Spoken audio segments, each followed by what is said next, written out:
Hello, everyone, and thank you for joining us today for this Infosec Edge Webcast on how to do application security right with Ted Harrington.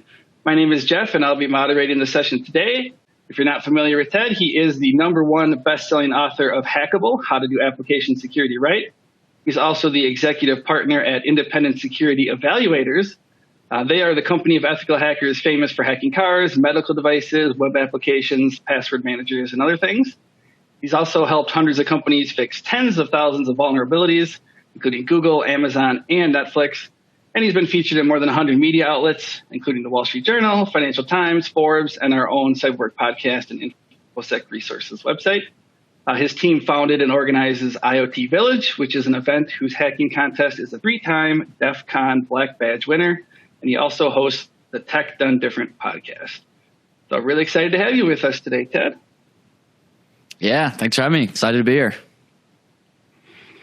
So here is some additional training resources. A lot of these links are in the related content section, so feel free to check out that section. Like I said, download the ebook. If you do want to check out Ted's courses, if you click that link for the Infosec Skills courses that he has, you'll be prompted to create a free Infosec Skills account, and then you can browse them all around. And then if you want to actually take those courses, you just have to start your Infosec Skills trial. And then we do have some other stuff like our YouTube channel and our monthly challenge and our Infosec Accelerate Scholarship. I'll actually highlight that scholarship at the end. It's applications are open, I believe, through July 31st. But we have a slide at the end. Really encourage, if you know anyone who wants to learn cybersecurity or needs to upskill, great opportunity there. You actually get lifetime access to Infosec Skills. So, as long as you're living, got to have 3 decades worth of free training. So it's pretty exciting.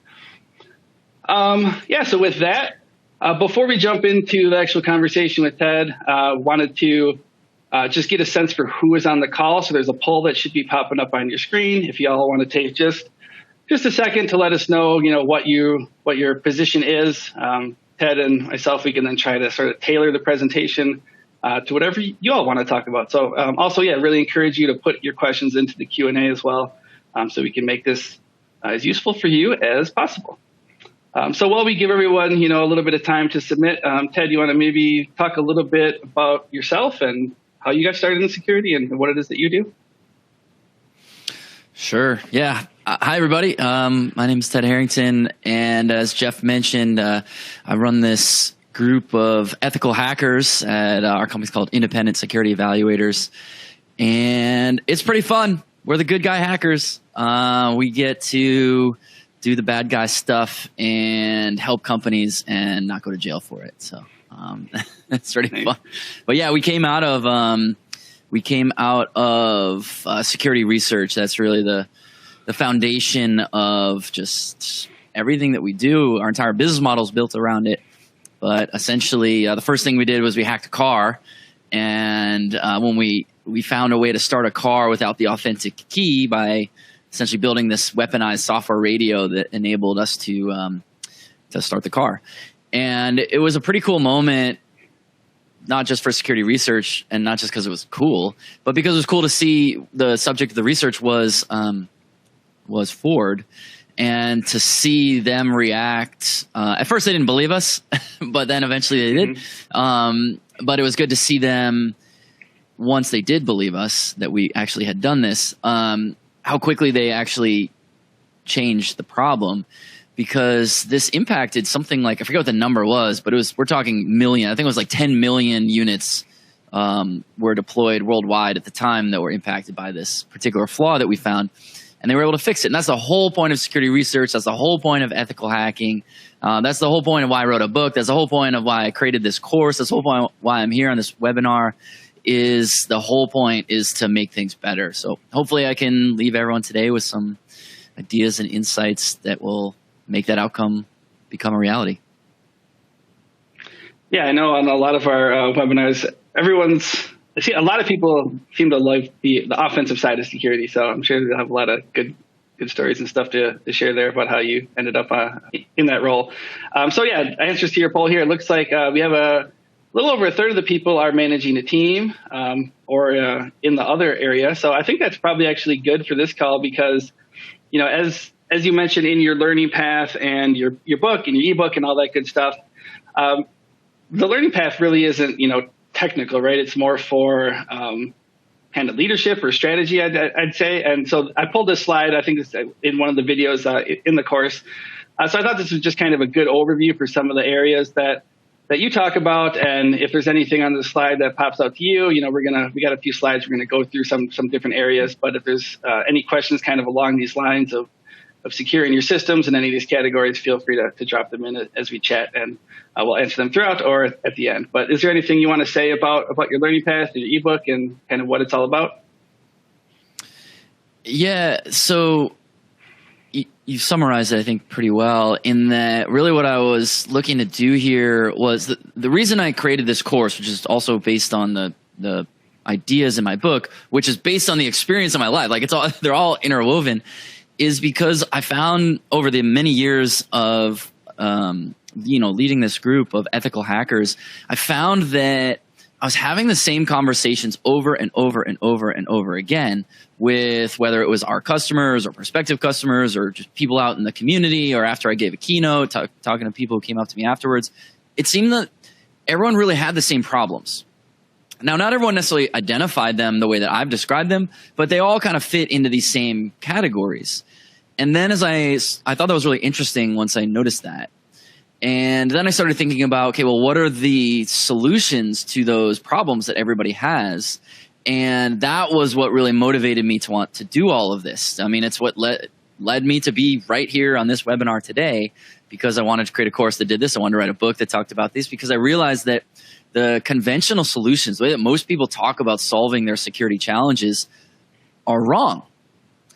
And once I recognized that, I realized I couldn't stand to let that condition exist anymore.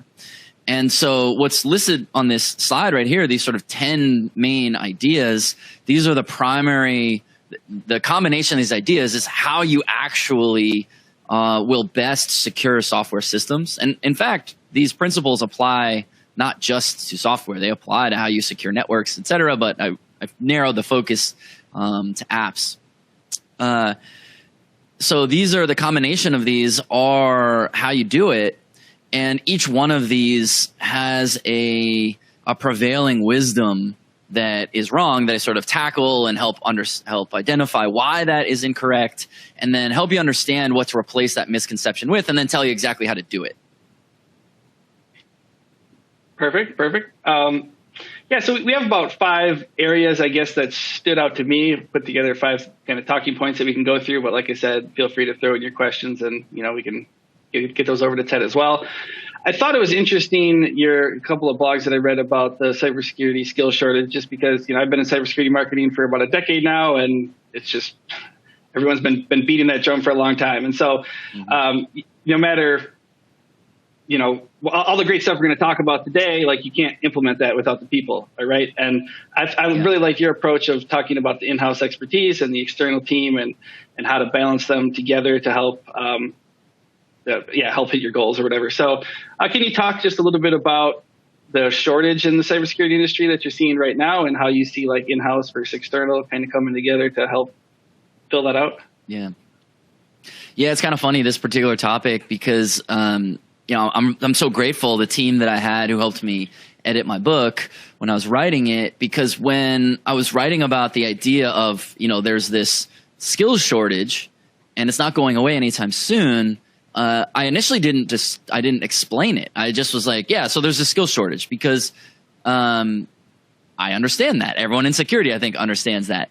And what was really great about having this amazing team of editors who are not from security, they're professional editors, they're not security professionals, is they were like, why?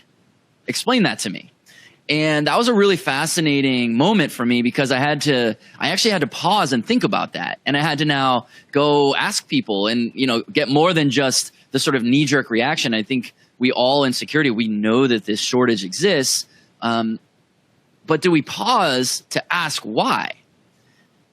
Maybe others do. I had not yet. And so that was really cool. And that was where I identified things like, academic programs aren't quite optimized for this yet.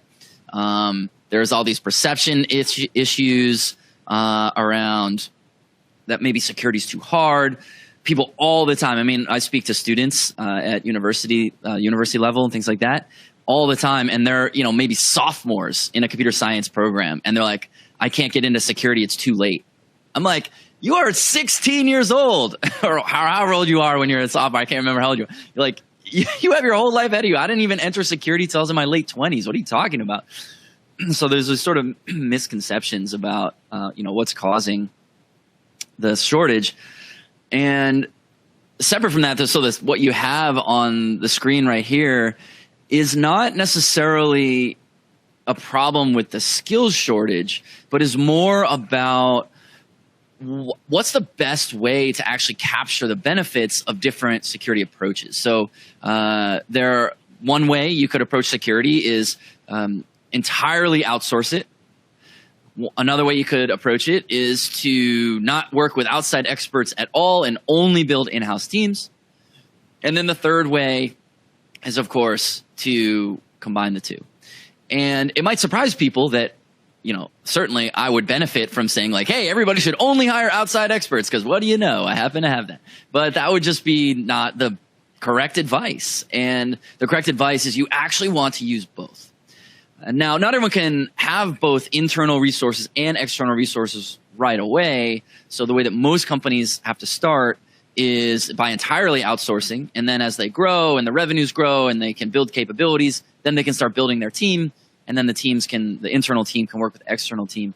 But you wind up having these benefits that really each type of team can provide. So for example, the in-house experts, if you're building your security team in-house, they are able to really optimize efficiency for the external team. Like they know how the political winds blow in the organization. They know what needs to happen in order for something to get signed off on. They know how to collect the right information. They know how to talk about maybe the preferences or all the different things about just the nature of the way a company runs that an external organization might not as readily be able to figure out.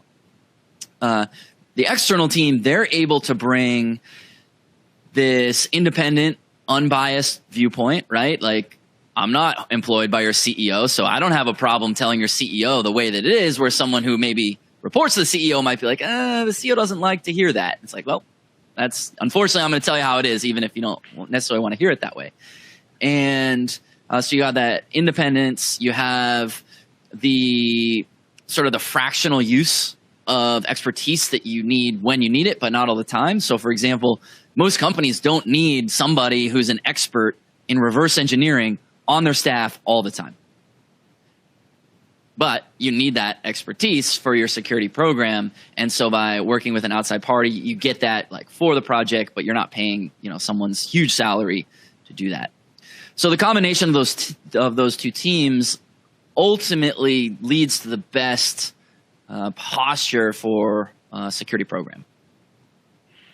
I had a question then about sort of vetting both external partners and in-house experts. I was going to ask about the external team and how to find the right fit there. But we also got a question from Kenneth asking how you filter unethical hackers from infiltrating your internal team. So maybe we can just sort of talk about vetting both, the internal and external.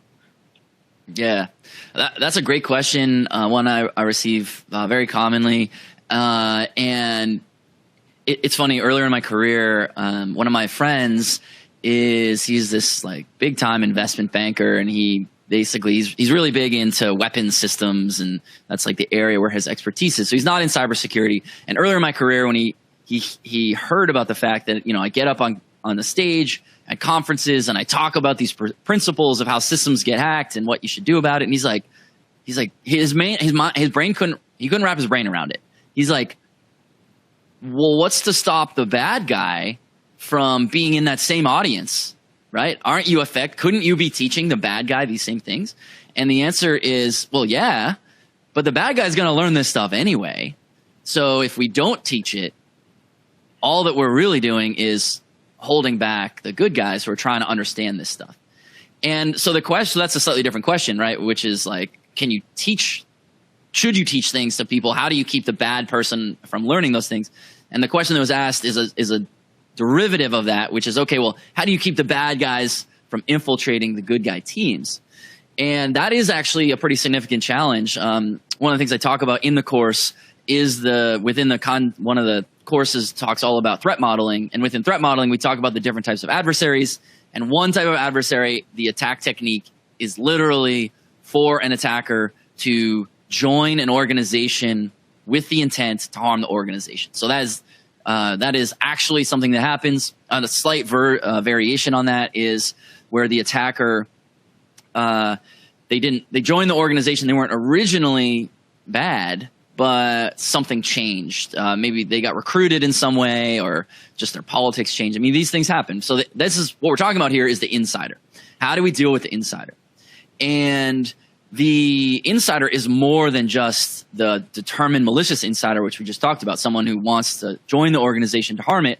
It's also the accidental insider, someone who just does something dumb, right? They click the link, they download the attachment, whatever. There's the opportunist who isn't necessarily intending to be malicious, but if they see an opportunity where they can harm the organization and get away with it, or if they don't get away with it, the repercussions are minimal, they'll do it. And what's interesting is you think about these different types of attackers: the accidental insider, the opportunistic insider, the disgruntled insider. Someone who maybe got passed over for a promotion is like, all right, now I'm gonna screw this company up.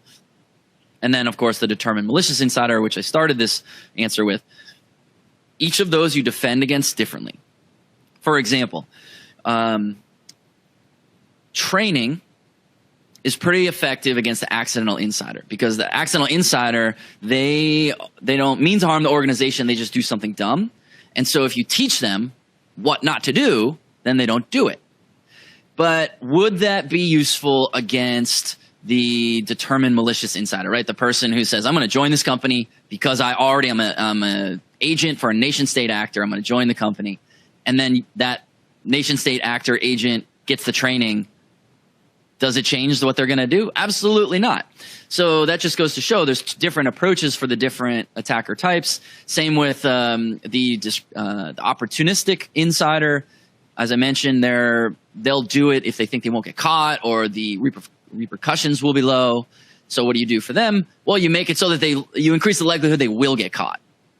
And that reduces the likelihood that type of attacker will attack. So these are all techniques. There's essentially a combination of some psychology things like training and teaching and that kind of stuff, and combined with technical approaches. So the use of logging and monitoring, defense in depth, et cetera, et cetera. So it's a combination of all these things. And then, of course, there's the old-fashioned vetting people when you're hiring them for your teams, and that's sort of that's its own whole discipline. How can you catch a con artist in the middle of a con? There's that's its own tradecraft. But it's a combination of all these things is how you deal with this challenge. Awesome. Yeah, I'd like to talk a little bit about some of the actual methodologies of, once you get in, how are you going to discover those vulnerabilities? And I thought the part about black box versus white box and some of the pros and cons of each was interesting to me. So can you break down, what is the difference between these two types of testing and when you want to use each and, which one you think is best? Yeah, so the key distinction here, as I explain the difference, is about information. That's the important thing, because information is an advantage. And those of us on the defense side trying to stop attacks, we have that advantage. And the attacker does not have that advantage. The attacker doesn't have the information. So as I describe these, that's the key thing we have to realize is the distinction is what we do with information. Now, when it comes to testing systems to find their security vulnerabilities in order to fix them, a lot of people might be familiar with the term penetration testing, security assessments, red teaming. All these different types of security testing are all intended in one form or another to improve the security posture of an organization, whether it's improve the response capabilities of the people like you would with red teaming, or improve the system itself like you would with security assessment, with vulnerability assessments and pen testing and stuff. That's the goal. Now, there's this misconception out in the world that essentially says, well, when we hire a company to do this security testing for us, we shouldn't give them any information. And the reason we don't want to give them any information is because we believe that will somehow, I'm putting this in air quotes, emulate real world attack conditions. But that's actually not what it does. All that does is that limits the information. So this is what black box testing essentially is. It limits the information that the testers would have. And when you limit the information, really all you're doing, now you're testing the tester. You're not testing the system. You're saying, can this group exploit the system within this amount of time? And whether they can or they can't doesn't even actually mean whether that group is able to. It just means did this group in this amount of time find an exploitable issue? That doesn't really help you improve the system. So let me tell a story that illustrates it. So a few years ago, we were doing a project for this major chipset manufacturer that was building this artificial intelligence app. And they asked us to do a black box test. And this was really surprising because for years, they'd only asked us to do white box tests. And I actually thought they were joking when they said it, because they knew that white box, or sharing information, actually leads to improved outcomes. And so I pushed back and said, well, wait, you really want black box? And they said, well, I want the white box because, I know that the white box is going to give me it's going to give you guys the advantage to, quickly narrow in on where the issues are, fix them, help me make the system better. But they said, my boss promised to his boss, who promised to her boss, that we would do it black box. They didn't know the difference, but here we are. It's political now, which I always laugh at because I'm like, bad business decision drives a bad security decision. That never happens in anyone's company, right? Like, so as I was noodling on what to do about that, we came up with this idea, which they ultimately agreed to, which was, well, let's do both. Let's do both a white box and a black box on the same system. You'll get the security advantages of actually improving the system because the white box. You'll get the political benefits of delivering the black box, and you'll get this side-by-side comparison. And so they agreed to that, and it gave us some really cool data that we can use as an analysis for this. So we started with the black box. And we invested, it was about 200 person hours. And in those 200 person hours, we found 4 security vulnerabilities. Now, of the 4, 2 the customer already knew about. So that was completely useless to the customer because, again, you're not sharing information. So they didn't tell us how it worked. So all that time and effort finding these things they already knew about was like, well, what was the point? A third issue was a misunderstanding by us of how the system worked. Again, we didn't know how the system worked, so we didn't understand why an input was creating an output, and so that wasn't a vulnerability, it was just a misunderstanding. So that also wasn't very useful. Now, the fourth issue was, in fact, a valid, previously unknown critical security vulnerability. So that was really valuable. But because it was black box, we didn't know how it worked, so we couldn't tell them how to fix it. So in summary, 200 person hours, 1 problem, no solutions. Now, then we moved over to the white box portion. Same system, same level of effort, same 200 person hours. But instead of 1 problem, we found 21. All of those issues existed in this system while we were doing the black box portion. We just weren't sure yet where to look within the time that we had allotted. And because it was white box and we knew how the system worked, for every single one of those problems, we were able to articulate at least 1 solution. And in several cases, more than one. We'd say, oh, well, this would be the preferred way to do it, but here's another workaround you could do if you want to do that instead. So look at that data side by side, right? It's like same system, same level of effort, dramatically different outcomes. And this is a great example. I'm glad you asked about, of all the ideas, I'm glad you asked about this one, because I think this is such a powerful example that shows how a misconception, which is naive and innocent. I mean, when people say like, oh, we want to do it black box, they're not saying it because they're jerks. They're not saying it because they're arrogant. They're not saying it because they want to do it the inefficient way, but they don't realize it. And that is why it's a really significant problem that we have to address these misconceptions and replace them. Yeah, that's a great story. I'm curious, this is a follow-up to that. You mentioned you found 21 vulnerabilities. Just wondering if that's pretty typical, when you're working as an external team for these companies, that you normally find, dozens of vulnerabilities in your tests, or is that kind of an outlier? Yeah, no, we usually find at least that many, and these are unique vulnerabilities too. So the approach that I typically recommend is a little bit different than the way that most people think about security testing. A lot of people think about like, oh, well, let's just run a scanner, and a scanner usually comes back with like hundreds and hundreds of findings, but it's usually like one problem that's just sort of repeat. It's like the same manifestation of this one problem. A lot of them are, false positives and things like that. And so that not only is that not that helpful, it actually makes it hard for the recipient of that information to do something with it. So instead, what I recommend is, first of all, not just relying on scanners. We should be doing things manually. I think we might even be talking about that later in our session today. But we should also make sure that when we're doing these things manually, we're able to identify the issue that might repeat itself a few times and recommend how you fix that. So those are unique types of issues. There's actually in the course, I talk about, I don't remember off the top of my head what the data point is, but there's this really interesting inflection point about once you spend an appropriate amount of effort, it goes on an S curve. It's like too little effort, you don't find anything. There's sort of the sweet spot, and then you see diminishing returns as it becomes, over a certain threshold of effort. And there's this really interesting correlation as you go up that effort spectrum. The vulnerabilities you find, it's a direct correlation. So the level of effort invested directly results in the amount of vulnerabilities discovered. And I want to say that sweet spot, which is the sort of like just right amount, I think it averages in the mid 20s to mid 30s per project in terms of number of vulnerabilities discovered, of unique vulnerabilities. Yeah. Oh, yeah, that's good to know. You kind of talked a little bit about this. I advanced to the next slide here, but I thought this was one of the most interesting quotes too about how people are potentially doing things wrong. You said that you're asking for penetration testing, but you're being sold vulnerability scanning, but you likely need vulnerability assessments.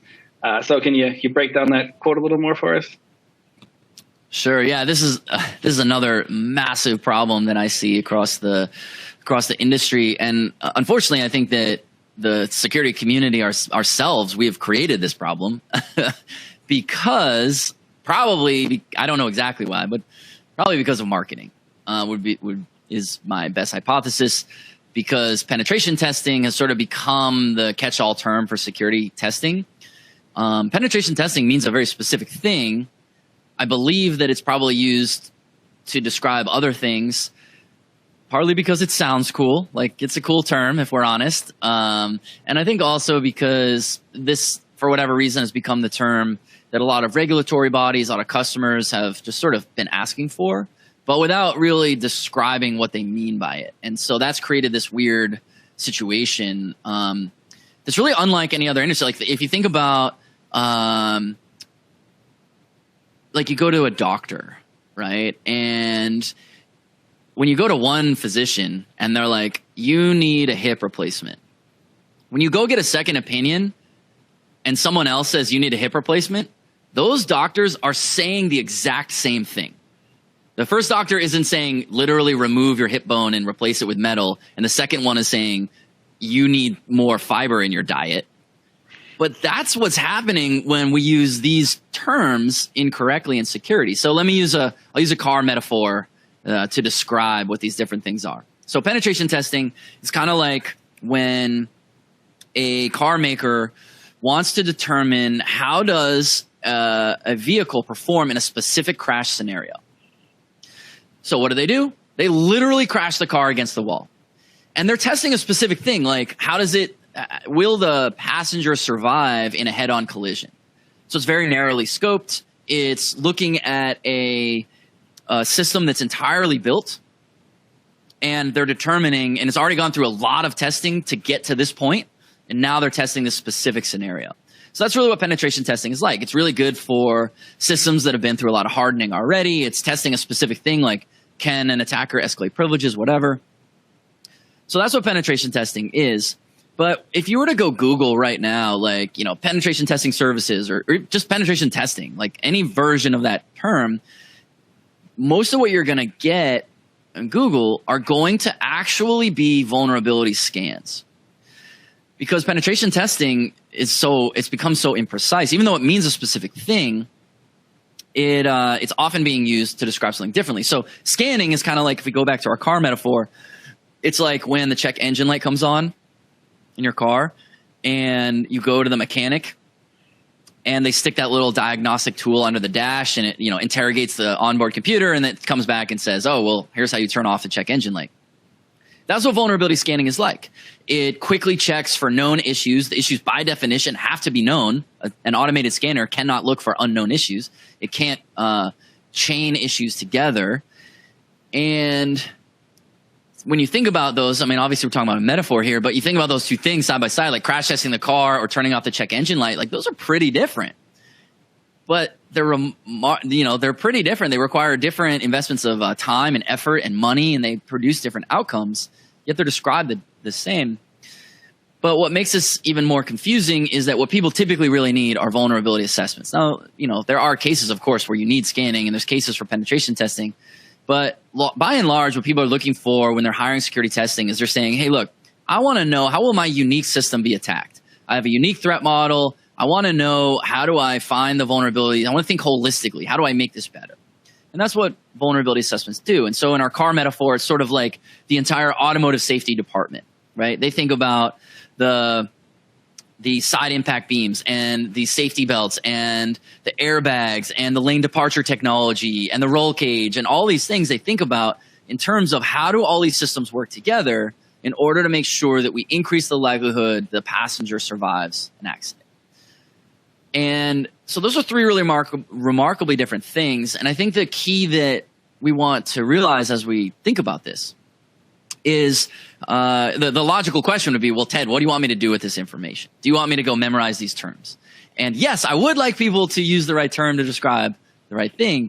But I think that maybe that battle has been lost already. So even if every single person attending right now were to leave today and use the exact right term 100% of the time, I still don't think the problem would be solved because everyone else around you would not. So instead, what we should be doing is we should be talking in terms of outcomes. So if your goal is you want to take a thoroughly tested system that's already been through a lot of security testing, it's very well hardened, and you want to evaluate a specific scenario, you should get penetration testing. If you want to check for the low-hanging fruit, right? You want something that's quick, that's easy, that's cheap. You're willing to accept the trade-offs that you're not able to find any custom exploits or anything like that, then vulnerability scanning makes a lot of sense. And if you're looking for a more holistic view, you want to understand the custom exploits that might apply to your system, then vulnerability assessments make more sense. And these aren't mutually exclusive. Scanning is usually a key component to both pen testing and vulnerability assessments. Sometimes you apply a pen testing methodology to vulnerability assessments. So it's not the most clear thing, but what is clear is being able to articulate what do you want to achieve. Don't just use the term. Don't just go off of the term. We have a question from Uthanda here, which is kind of related to this. And he's wondering, I guess, from a career path perspective or a team building perspective, is it one role or one team that's going to handle all three of these? If you're looking for a career as a penetration tester, are you going to do scanning and vulnerability assessments too? So how does that break down on the skill, I guess, and team side? Yeah, so there is overlap between these in terms of skill development, and then there's also opportunity for specialization. So my recommendation for someone who, it sounds like maybe this question is coming from someone maybe either earlier in their career or considering a career pivot, what I would recommend that you do is figure out what aspect of security testing excites you. And there will be a role for that. So I know that's like a super generalized answer, like follow your passion, and that's like, okay, Ted, that's not helpful. But what I'm trying to get at is that every team, whether that's an internal team or an external team, needs diverse capabilities in order to truly get security done right. And that's why earlier I was talking about most organizations actually start by outsourcing security first as they try to build it in-house, because it just takes a long time and you need a massive team. I mean, we're talking like dozens of people before you have all the different capabilities that you might need across the team. So it's, I guess, the classic career advice, right? Find the specialty that you get really excited about and go be the specialist in that. And there will be a role for you on the team. Perfect. I see we have a couple other questions coming in. So continue to submit your questions if you have any for Ted. And then also a reminder that if you have any specific questions just about team training or training yourself, we do have those 2 breakout rooms you can join to chat with Anjali or Zacchaeus. But this is kind of, I guess, the media slide from my point of view. I think it's interesting how you break down sort of the fundamentals and the advanced tactics. And I wanted to ask you about this because I guess I had 2 thoughts. Like, one, you talk about how the advanced tactics is where sort of the magic happens and maybe those fun exploits and things like that. But then also when I look at the news day to day and I look at breaches, it seems like there's a lot of breaches that I would classify as sort of fundamental issues, kind of the blocking and tackling of security. So I'm curious how you view those 2, like when you're doing your assessments or working with organizations, are you uncovering a lot of the stuff at this fundamental step, or are most of the issues you finding kind of more the advanced side? So I actually think the problem, I will answer that question, but I want to make sure that we first address what the bigger problem is with this, what the idea is that's being presented here. And the bigger problem is that many organizations, when they approach their security testing program, they actually think they're doing everything they need to do, and they're they're not even doing all of the basics that they need to do. And so, I don't know, a metaphor might be something like someone wants to become a professional athlete, and they do 10 push-ups a day, and the rest of the time they sit on the couch and they eat Cheetos because somewhere along the way someone told them that rest is important. So they're like, oh, I'm resting a lot, and push-ups are important, so they do their 10 push-ups. But they don't realize that, hey, you need to run, you need to swim, you need to do all these functional exercises, you need to watch game film, and they just don't realize that what they're doing isn't guiding them towards the goal. That's really the point here, is that many organizations, while you are correct that a lot of times companies are exploited because of they overlook some basic things, that's not quite the point that we're getting at here. The point more is that people actually think they're doing it right and they're not. And so to illustrate essentially what is on the screen here. So you've got these sort of fundamental stages, right, which are analyzing the design, run scanners, and looking for known vulnerabilities. And what's really interesting about this is that when people are talking about their penetration testing, but it's really just vulnerability scanning, they're not even getting all of the fundamentals. They're not getting that first step, which is analyzing the design. And this is important because the design is significant, right? A scanner doesn't care whether this application is used in financial services or if it's used in healthcare or it's used in media and entertainment. But the attacker does, and the defender definitely does, right? That matters. Like who the system is built for, how it works, those things are really important. And so when we rely on this really scan-oriented approach, which unfortunately is what a lot of security testing is today, we overlook that. The things that are in the advanced tactics, these are the things that they require more skill and more expertise, and they can't largely be done through tool automation, but they're the stuff that absolutely destroy companies. So I'll give you just a quick example. I won't go through all of them. I mean, this one slide is like 15 minutes of stories, but I'll give one to just sort of illustrate the point. If we talk about chaining exploits as an example. So chaining exploits is when you combine 2 or more things. And when they're combined, they deliver this even more significant outcome than either of them could on their own. So an example of this came from a project that we did recently, and it had 2 issues. The first issue is what's called information leakage. Now, information leakage, it means a system is giving up information that it shouldn't. Now, it's not really the end of the world. It's not even directly exploitable. You just don't want it to happen. In this case, information leakage, what the issue meant was that any user could identify any other user in the system. That's not exploitable. It's not that big of a deal. You just don't want it to happen. The second issue is what's called broken authorization. So authorization is when a system verifies whether or not you're allowed to do something, and it being broken means that it does that incorrectly. So in this case, it had to do with how you change credentials. So we've all changed passwords before in our life, right? And usually what you have to do is you have to supply information, right? You have to say, well, what's the old password in order to verify that you are allowed to change to a new password. So this system did ask you to supply information, but didn't ask you to supply the password. It asked you to supply the user identifier. Now, in theory, each user only knows their own user identifier. But when you combine that issue with the information leakage, where any user can identify any other user, it means that combining these two issues means that any user of the system can take over the account of any other user of the system, including the admin users. Could literally do it to every single account in the system and completely destroy the system. And we're talking complete system takeover. These are the kinds of things that are really, really, really important that only a human who can kind of like connect these dots will be able to do that. And that's where this problem, it's such a nuanced and complex problem when we talk about like, I need penetration testing, but then all I'm getting is vulnerability scanning, but I really need vulnerability assessments. This is the kind of thing where it manifests and you might not even realize that it's happening. Actually, you almost certainly won't realize that it's happening.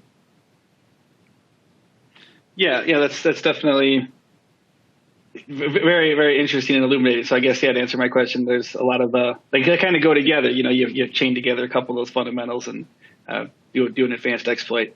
But following up on that, you also suggest that companies aren't retesting nearly enough. So I believe in your course and in your ebook, you talk about 3 to 6 months is sort of the correct cadence for retesting. So wondering, how you came up with that number. And I know you talk a little bit about backing things up with data. So I assume there's some data about, the number of vulnerabilities you find in retests and things like that could be interesting to share.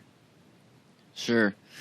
Yeah, I noticed just one last thing before we move on. I saw a question pop up that was essentially which of these methods is the best? We talk about pen testing, scanning, vulnerability assessments for, I think it was mobile and web apps. And that to extent depends on your goal for the testing. So, which of those things you're trying to achieve. But from my experience, what most organizations are looking for when they're looking for security testing, they really want the outcomes of vulnerability assessments, right? They're looking for how do I make this system better? How do I make sure all these pieces fit together? How am I able to go to my customer and say, hey, look how much better this thing is? And vulnerability assessments are the things that will do that for you. So to the question of cadence. Okay, so what we have to realize when we think about cadence, before we can even talk about how often should I do this, we have to realize this one indisputable, permanent fact. And I come from a scientific field and no one ever says universal statements, right? But I'm going to make one. And it's this. The only certainty is change. Things will change.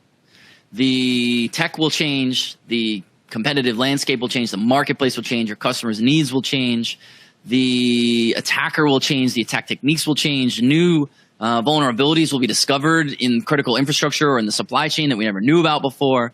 Things will change. Change introduces vulnerabilities. For that reason, that is why we need to consider retesting on a more regular basis. A lot of people think about annual penetration testing, or actually a lot of people think about it as something you do like every other year or every few years. Like, oh, we did one back in, I think it was like 2019, right? I mean, I have that conversation with people all the time.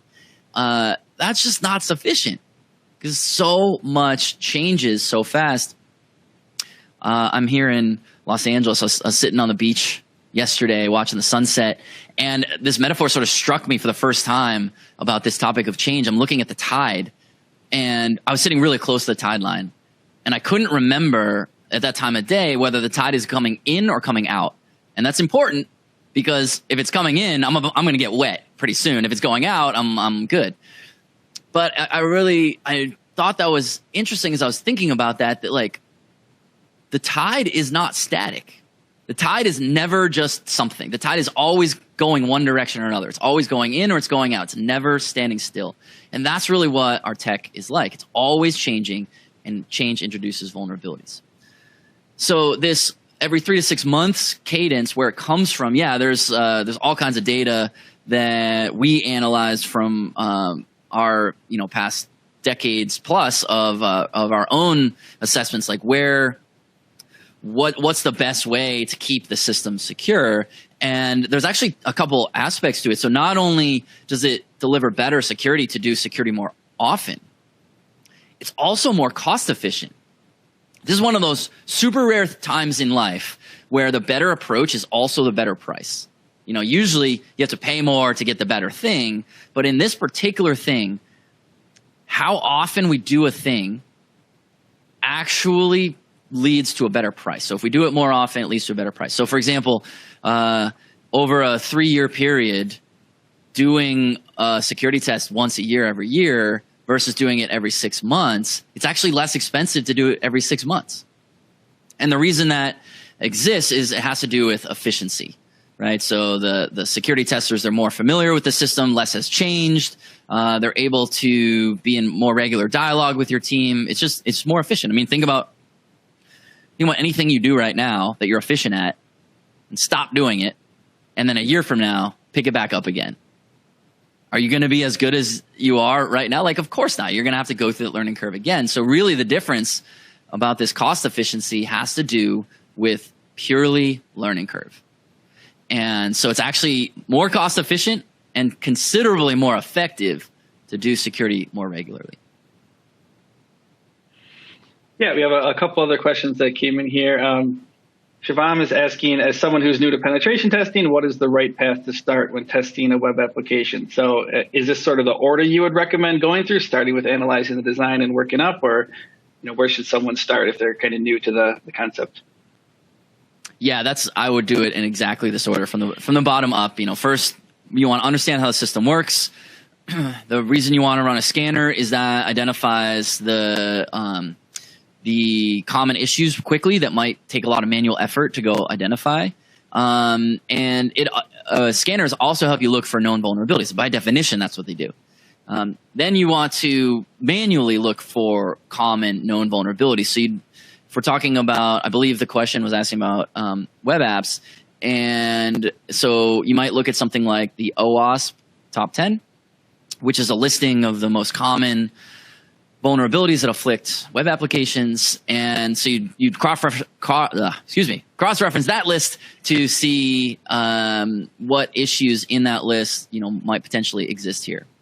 And then you'd move on to functionality abuse, chaining exploits, and looking for the unknown unknowns, which we didn't really talk too much about here today, but I cover in great detail in the course.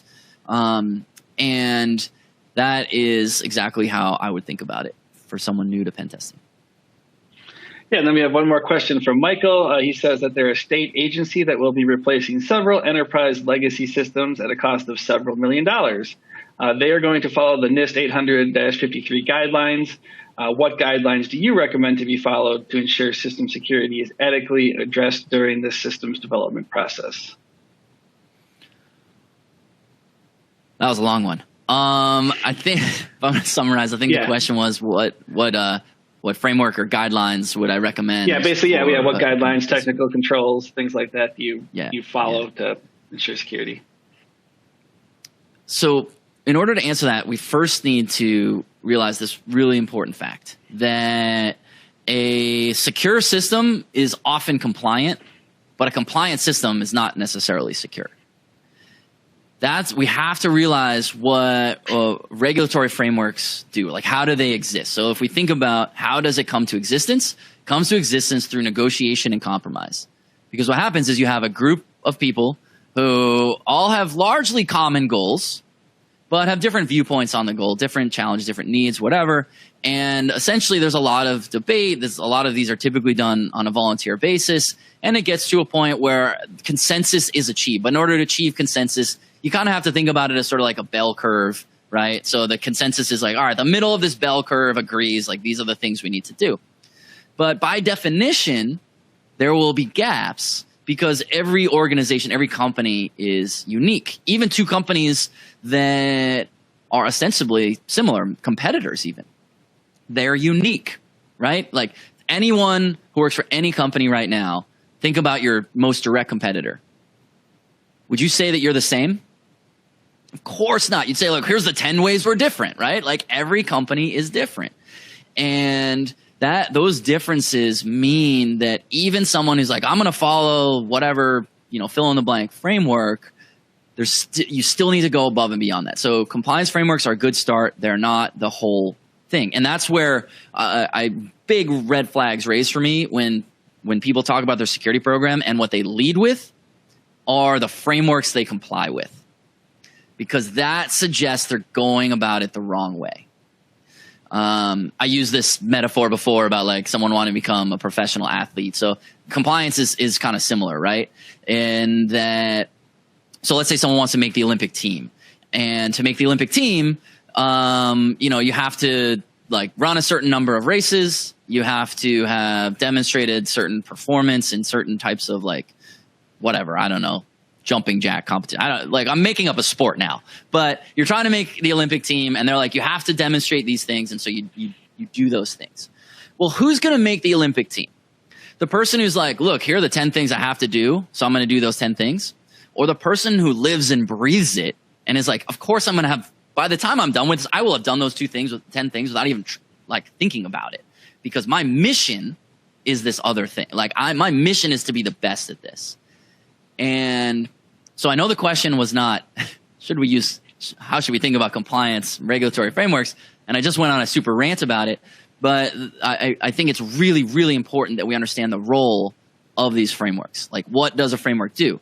Because if I just answered like, oh, well, use NIST or use whatever, then that would be misleading to the thing that I think really matters, which is how do we actually improve the security of the program? Now, of course, having said all of that, in certain industries, you are absolutely required to comply with a regulatory framework. So this is not to say do not do it. So, for example, if you're in healthcare, you need to comply with HIPAA. If you're creating medical devices, you have to get FDA approval in order to use medical devices on patients. There's most major industries, there's some sort of framework you have to comply with. So the way I would think about it would be, you want to start with your threat model, which helps you think about how you're going to actually improve the security of the system, and do those things. And in the process of doing those things, think about which of the boxes on the complying with regulatory framework, what box you have to check, and check those boxes on the way, rather than thinking about which framework is going to help us be more or less secure. I mean, do whatever framework is going to make your customers happy, but if security is the goal, which I really hope security is the goal, start with security and then compliance will follow.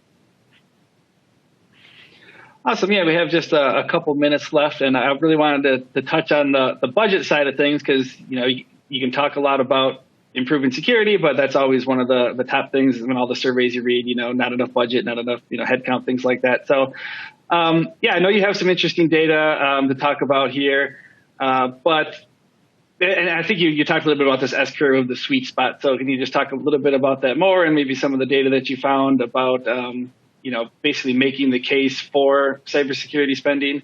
I think that's pretty interesting. Yeah, definitely. I think the key point here is you mentioned, I alluded to this S curve earlier. Forgot we're going to have it on the screen. So now everyone can visualize my hand motion. The key point here is that most organizations have one of two misconceptions about security. The lesser common misconception is that security is an endless investment of resources. They think that spending will never stop. And that's actually not true, because the top end of this S curve, there is such thing as too much effort, right? You hit diminishing returns, and what too much is for each organization is obviously different. But in most cases, there's, you can figure out where the inflection point is to say, all right, it's time for us to, we can peel this back. But the more common misconception is that organizations think, well, I'm just going to do the minimum. Like, what's the absolute, can I get this pen test for $5,000? Yeah, you actually can. You can actually get a pen test for free. You could literally get it for free if you're creative enough. But, pen test costs like $5,000, sometimes $15,000. And those are all in the too little category. Like, there's just not enough effort, because you just haven't really invested enough effort to be able to find enough issue. So there is this sweet spot. It obviously depends on the system scope and the severity of, or the value of the assets you're trying to protect and all that stuff. But that's really the key point here, is that there is a sweet spot for every organization, and it's probably more than what the organization spends today. All right, I think we're about out of time. Just have a couple of slides to wrap up. I think we were able to answer all the questions that I saw that came in. I did want to take just a minute to talk about our InfoSec Accelerate Scholarship. The link is in the related content tab, so feel free to, if you know anyone, to apply.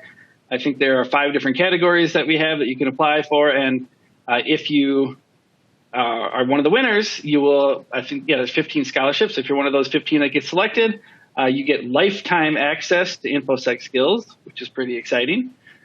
So just a little bit more about Infosec Skills. This is where Ted Harrington's How to Do Application Security Right learning path lives. We have that learning path along with 190 other ones, all these sort of role-based guided training that you can follow along with, cloud-hosted cyber ranges, all that fun stuff. We also have live boot camps as well, and other sort of team training that we offer. But is there anything that you wanted to call out or say about your How to Do Application Right learning path? I mean, probably nothing in addition to the rant that I just went on about all the ideas. But my hope is that what this program does for you is it gives you the new frame for how to think about these problems, and then know how to talk about them within your organization, or if you're new in your career with, getting yourself a job, or if you already have an entry-level job and you're looking for that promotion, like knowing how to think about these things and then what to do about it. That's exactly what I hope that you get out of it. There's not a technical deep dive. There's no tool walkthroughs. There's no code level analysis. I intentionally crafted it so that pretty much everybody can understand it. I literally did it as if I was talking to my 12-year-old nephew. Like, let's get rid of all the corporate jargon, all the buzzwords. Let's use metaphors and stories. Like, let's keep it simple, because it's already hard enough. And so that's my hope of what you'll get out of it. With that, I want to thank everyone for joining us today. A big thank you to Ted Harrington for sharing his expertise. Hope everyone got his ebook and will check out his course. That's it. Have a good day, everyone, and thanks for joining us. Thanks, everyone.